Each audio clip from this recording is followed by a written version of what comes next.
How can you begin to think in English? It's a skill that can truly change the way you learn the language. By stopping the habit of translating in your head and thinking directly in English, you'll feel much more confident and fluent. The best part? It's not about cramming grammar or vocabulary, but rather training your brain in practical ways. We'll guide you step by step and make it enjoyable by sharing tips, exercises, and even a fun challenge. Consider it a relaxed and cozy approach to learning English. No stress, just progress. Whether you're a novice or have been studying English for years but still feel stuck, this podcast is for you.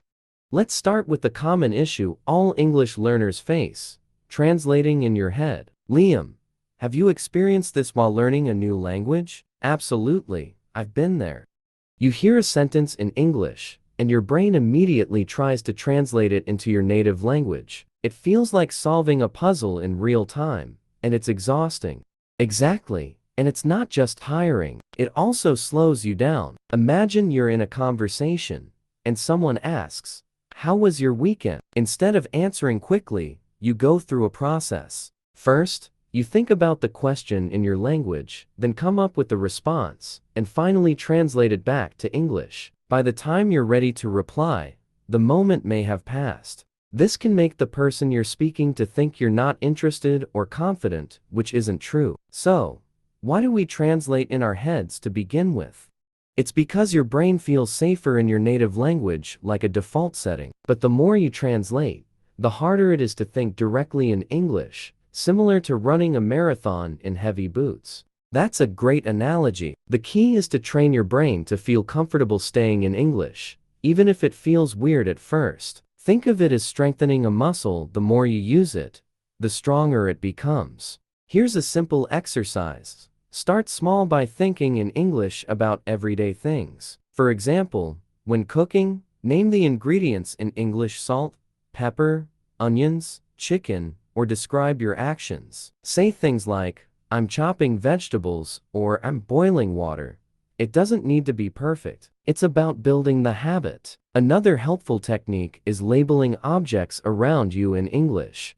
When I was learning Spanish, I placed sticky notes on my desk, laptop, and coffee mug with their names in Spanish. Each time I saw them, I would say their names in Spanish. This simple trick forces your brain to connect the object directly to the language without translating. For conversations, prepare a few key English phrases that you frequently use in your native language. Instead of thinking, "What should I say when someone asks how I am?" just memorize, "I'm doing great. How about you?" This way, you can skip the translation step entirely. Remember to practice regularly, even if it's only for a few minutes each day. Consistency is what makes the difference. As you practice, be patient with yourself. Thinking in English won't happen overnight. It's a gradual shift. Now that we've discussed not translating in your head, let's talk about immersion, which can significantly speed up your progress. Liam, have you experienced immersion? Yes, and many people think immersion requires moving to an English-speaking country, but you can create immersion at home. Immersion is about surrounding yourself with the language as much as possible. One easy way to do this is by changing the language settings on your phone, computer, and social media accounts. It forces your brain to process English automatically.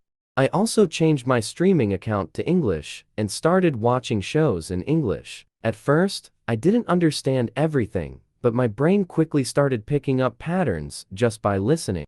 Speaking of listening, podcasts are another fantastic way to immerse yourself. You can listen while commuting, cooking, or relaxing. Hearing natural conversations in English helps your brain get accustomed to the rhythm and tone. Another great trick is creating an English zone. Set aside 30 minutes daily where everything you do is in English. Read an English book, jot down your thoughts in English, or talk to yourself in English.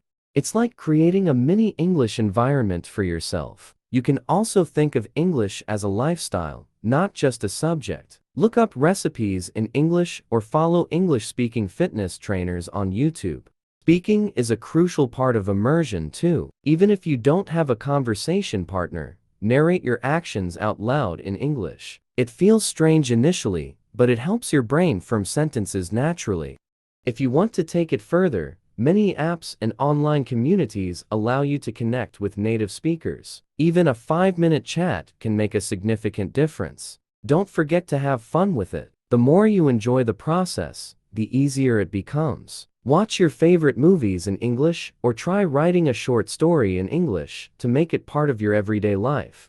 You don't need to leave your house for immersion. It's all about creativity and consistency. Have you ever used visualization to think in English? It's one of my favorite techniques. Visualization. I haven't heard of that. What is it? It's when you imagine situations in your mind and narrate them in English, creating a mental movie where everything happens in English. For instance, when planning your day, imagine yourself doing the tasks and think in English, like, I'm walking to the store. I need to buy apples, bread, and milk. It's simple, but very effective. So, it's like imagining daily life in English. How does someone start this? Begin by thinking about what you're doing, such as making coffee, and narrate it in English. Imagine conversations, too. Picture meeting a friend at a cafe, greet them in English, and think about their response. It's like rehearsing real-life situations, making you more prepared when they occur. The more detailed the visualization, the better. For example, imagine a trip to the park. Think about the birds chirping, the children playing, and the conversations you might overhear, responding in English. This practice makes thinking in English more engaging and realistic, as if you're role-playing in your mind. It's about experiencing the language, not just memorizing vocabulary. You can also use internal dialogues, like asking yourself in English, "What should I have for lunch?" Then answer yourself. It's a practical way to practice everyday phrases without pressure. This method is great for anyone, even beginners, because it's private and low pressure. You can do it anywhere, and it builds confidence by making real-life situations feel more natural. It's like giving yourself a head start. I'm definitely trying this out. It sounds easy but powerful for thinking in English. It really works for anyone, regardless of their level. Once you begin, it quickly becomes second nature. Another powerful tip is using your surroundings and context to think in English. It's practical and something I personally enjoy. It's about describing your environment in English, whether in your head or out loud. For example, in the kitchen, think, I'm grabbing a mug to make coffee, or need to clean the counter. This method immerses you in English wherever you are. I used to label things in my apartment in Spanish, like, this is a chair, or this is my backpack. It worked well for vocabulary. When you add sentences, it trains your brain to think in a natural flow. It's a practical way to practice English in your daily life, without needing extra time.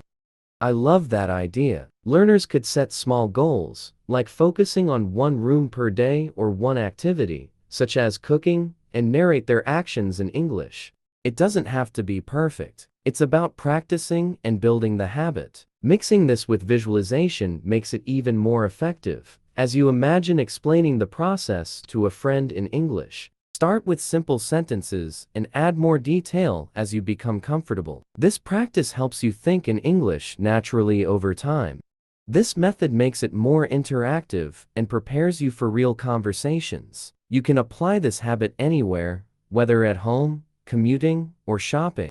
We've covered a lot today: visualization, describing surroundings, creating scenarios. All these tips are practical and achievable for anyone. The key to getting started is to pick one technique and practice it for 5 to 10 minutes daily. Don't try to change everything at once. Gradual steps work best. If visualization doesn't click, try narrating daily tasks or practicing phrases out loud. Keep experimenting to find what engages you with English naturally. Don't get discouraged if it feels awkward at first. Thinking in a new language is like building a muscle. It takes time, but the results are rewarding. Celebrate your small wins, like successfully describing your breakfast or thinking in English without trying. These moments show your progress. Progress often feels small and slow, but each step counts. Even 5 minutes of practice daily can make a big difference in making English a natural part of your life. Remember, there's no right or wrong way to do this. Your approach will evolve as you become more confident, which is a sign of progress. Share your experiences with us. Have you tried any of these tips? Let us know in the comments. And don't forget to like, subscribe, and share this podcast. We're here to help you practice and improve, one step at a time. Thank you for joining us today, and we look forward to hearing about your progress. Let's recap.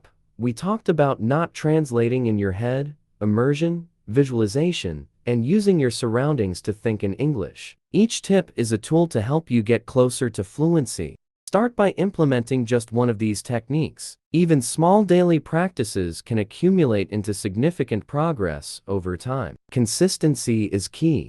Make English a natural part of your day by immersing yourself in it. Change your phone settings to English, watch shows, listen to podcasts, and narrate your actions out loud. The goal is to make thinking in English second nature. It's a gradual process, but with practice, you'll find it becoming easier and more intuitive. Remember, learning a language is a journey. Every small effort you make adds up, bringing you closer to fluency. Keep going, and don't be afraid to make mistakes along the way. Mistakes are part of the learning process. Embrace them as opportunities to grow, and keep pushing yourself to think and speak in English every day. We're here to support you on this journey. Let's continue learning together and making English a natural part of our daily lives. Thank you, and see you next time.